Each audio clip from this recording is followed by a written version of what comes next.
Hello there, WiseDragon here. I'll be honest with you, I thought this game was going to be an Afro Samurai ripoff. Hell, the character designer from Afro Samurai worked on this, so I had every right to do so. But after a play sesh, I'm here to tell you why you should play Furi. Side note, if you haven't heard of Afro Samurai, watch the anime because it's cool. Hey,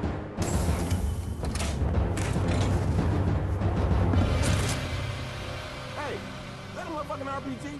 Don't play the Afro Samurai game because it's Afro Shitarai. Here's the premise. You're a prisoner with lofty white hair. You break out of prison with the help from some guy in a bunny costume. Then you have to get to Earth through a series of stages that kinda resemble the circles of hell, only in space.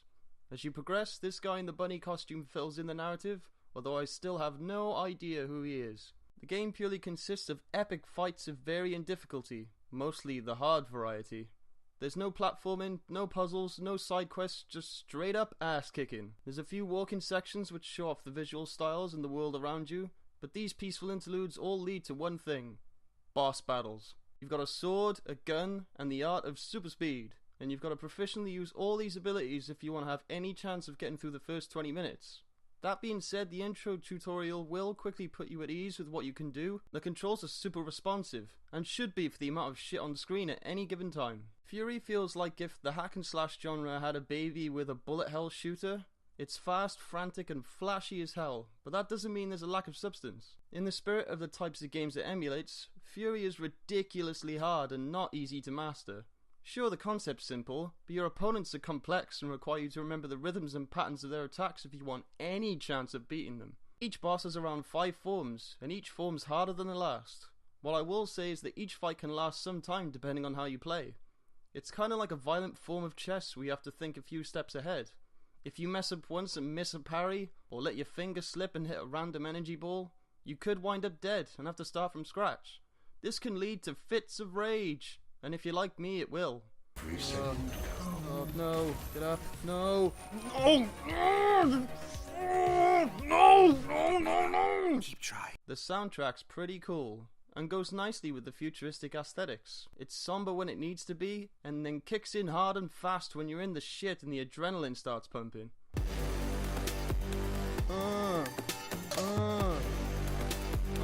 This is just the title music. Epic shit. Furi is about skill, and the tension of grand-scale one-on-one battles to the death. Instead of a leveling system, increasing your stats or gaining new equipment and upgrading said stats, you, the player, have to get better as you progress. It's a great feeling when you do find your rhythm, and reminds me of the good old days of gaming when you knew you could do better if you just focused and grinded out for the win with your brain and thumbs alone. Oh, how is this thing still alive? I put so much hard work and effort into killing you, I gotta do it again! Oh.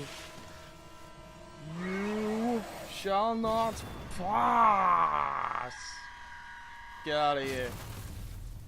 Furi's most certainly not for everyone, especially if you're a casual. If you're not into brutal levels of angst and psychedelic orgies of beams and such, you won't get much joy here.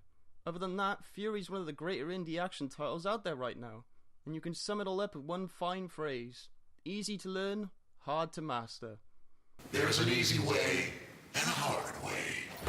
You choose.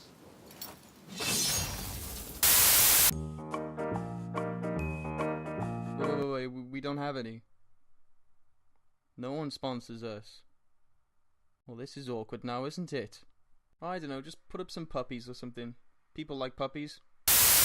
Our second game on the Why You Should Play list this week is Hawken, which sounds like the name Christopher Walken would give to his pet hawk, which I'm assuming he has and has done already.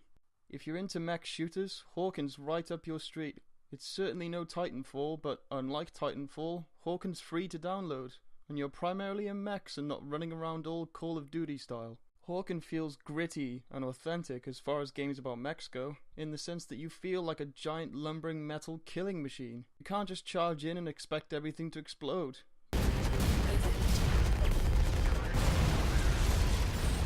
You have to strike when the opportunity presents itself, and repair yourself when you take a licking. The cooldowns feel accurate in the sense that machines with heavy weapons will overheat, as opposed to cooldowns in other games where they're there purely to level the playing field. The maps look good and are extensively detailed, and feel kinda Quake-like, but I never got to appreciate them fully due to the frame skipping and the lag I expect from online free-to-play games. It's evident but not always bad, and weirdly it rarely affects the actual gameplay. It only seems to happen during the first few minutes of matches anyway.